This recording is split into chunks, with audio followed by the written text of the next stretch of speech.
کبھی ایسا ہوا ہے کہ قرآن کی تلاوت سن رہے ہوں اور بھلے ہی زبان سمجھ نہ آ رہی ہو، دل پر ایک عجیب سی کیفیت طاری ہو جائے؟ یہ ایک بہت ہی گہرا، بہت ہی ذاتی تجربہ ہے جو صرف کانوں تک محدود نہیں رہتا بلکہ سیدھا روح میں اتر جاتا ہے۔ چلیں آج اسی راز کو سمجھنے کی کوشش کرتے ہیں۔ تو یہ جو تجربہ ہے نا، یہ کوئی عام سننا نہیں ہے، یہ اس سے کہیں زیادہ گہری چیز ہے۔ یہ ایک روحانی اتصال ہے، ایک کنیکشن، جہاں اللہ کا کلام ہماری عقل سے نہیں، ہمارے دل سے بات کرتا ہے۔ الفاظ معنی بننے سے پہلے ایک احساس بن جاتے ہیں۔ تو آج ہم اسی سفر پر نکلیں گے۔ ہم یہ جاننے کی کوشش کریں گے کہ قرآن ہمارے شعور سے کیسے جوڑتا ہے، آواز کی طرح نہیں بلکہ ایک نور کی طرح جو سیدھا ہمارے وجود کے مرکز، ہمارے دل سے جا ملتا ہے۔ تو سب سے پہلا سوال یہی ہے کہ یہ تعلق آخر ہے کیا؟ یہ کیسے الفاظ کی سمجھ سے بھی آگے نکل جاتا ہے؟ چلیں دیکھتے ہیں کہ اس گہرے تعلق کا ثبوت ہمیں کہاں کہاں ملتا ہے۔ اور یہ سوال بالکل فطری ہے کہ بھئی اگر دماغ کو کچھ پلے نہیں پڑ رہا تو دل کیسے محسوس کر لیتا ہے نا؟ اچھا، اس کا جواب بڑا دلچسپ ہے اور یہ ہمیں 3 الگ الگ جگہوں سے ملتا ہے۔ ایک تو خود قرآن سے، دوسرا عربی زبان کی اپنی گہرائی سے، اور تیسرا ہمارے اپنے جسم سے جو اس کلام پر رد عمل دیتا ہے۔ تو سب سے پہلے ثبوت خود قرآن سے لیتے ہیں۔ قرآن بالکل واضح طور پر کہتا ہے کہ یہ کلام، یہ وحی دماغ پر نہیں بلکہ دل پر اتاری گئی ہے، یعنی اس کا پرائمری ریسیور ہی دل ہے۔ اس کو ڈیزائن ہی ایسے کیا گیا ہے کہ یہ سیدھا دل سے بات کرے۔ اب آتے ہیں زبان کی طرف۔ یہاں ایک اور گہرا راز چھپا ہے۔ دیکھیں، عربی میں دل کے لیے لفظ ہے قلب۔ اب قلب کا مطلب صرف ہارٹ نہیں ہے، اس کا ایک اور مطلب ہے پلٹنا، تبدیل ہونا۔ تو زبان خود بتا رہی ہے کہ دل صرف جذبات کا مرکز نہیں بلکہ یہ وہ جگہ ہے جہاں انسان کی حالت پلٹتی ہے، جہاں روحانی تبدیلی آتی ہے۔ اور پھر تیسرا ثبوت تو ہمارا اپنا جسم ہے۔ سوچیں ذرا، بنا ترجمہ جانے تلاوت سنتے ہوئے اچانک رونگٹے کھڑے ہو جانا یا آنکھوں میں آنسو آ جانا، یہ کیا ہے؟ یہ جسم کا وہ رد عمل ہے جو عقل سے نہیں روح سے آ رہا ہے۔ یہ اس بات کی زندہ گواہی ہے کہ یہ کلام ہمارے وجود کی گہرائیوں کو چھوتا ہے۔ اچھا، یہ تو ہو گئی روحانی اور لسانی باتیں، لیکن کیا ہو اگر کہا جائے کہ جدید سائنس بھی اب اس بات کی طرف آ رہی ہے کہ دل کے پاس اپنی ایک الگ ذہانت ہے؟ چلے دیکھتے ہیں کہ سائنس کی دنیا میں اس حوالے سے کیا دریافتیں ہوئی ہیں۔ اور یہ بات سچ میں حیران کر دینے والی ہے۔ سائنسدانوں نے یہ دریافت کیا ہے کہ ہمارے دل کے اندر تقریباً 40,000 نیورونز ہیں۔ 40,000! یہ بالکل ایسے ہے جیسے دل کے پاس اپنا ایک چھوٹا سا دماغ ہو۔ تو دل صرف ایک پمپ نہیں ہے جو خون گردش کرتا ہے، یہ اس سے کہیں بڑھ کر ہے۔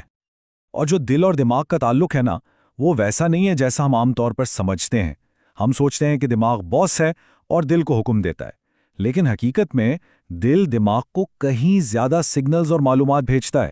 یعنی اصل کنٹرول پینل جو ہمارے جذبات اور محسوسات کو چلاتا ہے وہ ہمارا دل ہے۔ تو اب ان سب باتوں کو جوڑ کر دیکھیں۔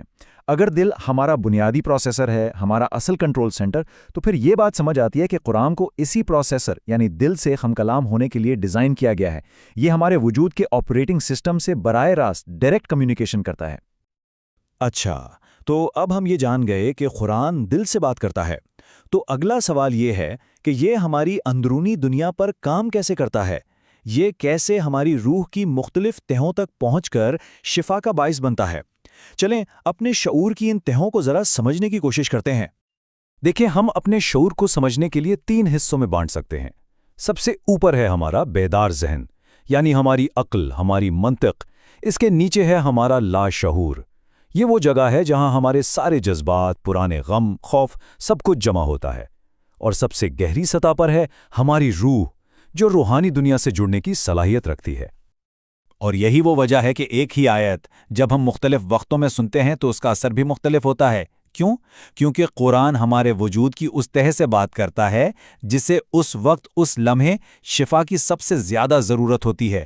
اگر دل میں بے چینی ہے تو سکون ملتا ہے، اگر زندگی میں کوئی الجھن ہے تو رہنمائی کا احساس ہوتا ہے۔ یہ کوئی اتفاق نہیں ہے، یہ رینڈم نہیں ہے، یہ ایک بہت ہی مفصل، بہت ہی بامقصد ڈیزائن ہے۔ یہ روحانی انجینئرنگ ہے جہاں اللہ کا کلام روح کی ضرورت کو پہچان کر خود کو اس کے مطابق ڈھال لیتا ہے۔ اب یہاں سے صوفیہ کی روایت اس تصور کو ایک اور بھی گہری سطح پر لے جاتی ہے۔ ان کے نزدیک قرآن صرف ایک کتاب نہیں بلکہ ایک روحانی آلہ ہے، ایک ٹول جو ہماری اندرونی حالت، ہماری اسپریچول فریکوینسی کو ریکیلیبریٹ کرتا ہے، اسے واپس توازن میں لاتا ہے۔ یہ بہت گہری بات ہے۔ صوفیہ کہتے ہیں کہ قرآن زبان سے نہیں، دل سے پڑھا جاتا ہے۔ اس کا مطلب کیا ہے؟ اس کا مطلب ہے کہ اصل تلاوت یہ ہے کہ دل کو کھولا جائے تاکہ وہ قرآن کے نور اور اس کی شفا بخش فریکوینسی کو اپنے اندر جذب کر سکے۔ اس کو ایسے سمجھیں جیسے موسیقی کے مختلف سر ہم پر مختلف اثر کرتے ہیں نا، بالکل اسی طرح قرآن کی ہر آیت کی اپنی ایک روحانی فریکوینسی ہے۔ کچھ آیت ایسی ہیں جو دل پر رکھا بوجھ ہلکا کر دیتی ہیں، کچھ آیات ہیں جو بے چینی کو ٹھنڈا کر دیتی ہیں، اور کچھ ہمارے اندر کے نور کو جگا دیتی ہیں۔ تو اب جب ہم نے یہ کیوں اور کیسے سمجھ لیا ہے، تو سب سے اہم سوال یہ ہے کہ ہم خود اس گہرے تعلق کو کیسے محسوس کریں، اپنی زندگی میں اسے کیسے لائیں۔ چلیں اس کے لیے کچھ بہت ہی عملی صوفی طریقے دیکھتے ہیں۔ یہ بہت سادہ لیکن بہت گہرا طریقہ ہے۔ پہلا قدم، جب بھی قرآن سنیں بہت آہستہ ٹھہر ٹھہر کر سنیں، ہر لفظ کو دل میں اترنے کا موقع دیں۔ دوسرا، کوشش کریں کہ رات کے وقت سنیں، کیونکہ اس وقت ہمارا لاشعور زیادہ ریسیپٹیو ہوتا ہے، زیادہ کھلا ہوتا ہے۔ اور سب سے اہم، تلاوت ختم ہونے کے بعد ایک دم سے اٹھ کر کسی اور کام میں نہ لگ جائیں، کچھ دیر بس خاموشی میں بیٹھیں، اس نور کو، اس سکون کو روح میں سیٹل ہونے دیں۔ تو آخر میں بس اس ایک بات کو ہمیشہ یاد رکھنا ہے کہ قرآن ہمارے کانوں میں داخل نہیں ہوتا، یہ سیدھا ہمارے دل میں داخل ہوتا ہے، اور حقیقی تبدیلی کی جگہ وہی ہے۔ اور جب یہ دل میں اترتا ہے تو یہ ہماری روح کو ری الائن کرتا ہے، یہ ہمارے زخموں پر مرہم رکھتا ہے، اندر کی تاریکی کو صاف کرتا ہے، اور ہمیں واپس ہماری اصل، ہماری پاکیزہ فطرت کی طرف لوٹا دیتا ہے۔ تو یہ کوئی شاعری نہیں ہے، یہ میٹافزکس ہے، یہ وحی ہے، یہ خود خالق کا کلام ہے جو اپنی مخلوق کے دل سے براہ راست ہم کلام ہوتا ہے۔ اگر یہ گہرا اور پرسکون سفر آپ کو اچھا لگا تو اس طرح کی مزید روحانی کھوج کے لیے ہمارے ساتھ جڑے رہیں، فالو کریں، لائک کریں اور اسے ان کے ساتھ شیئر کریں جنہیں اس کی ضرورت ہو سکتی ہے۔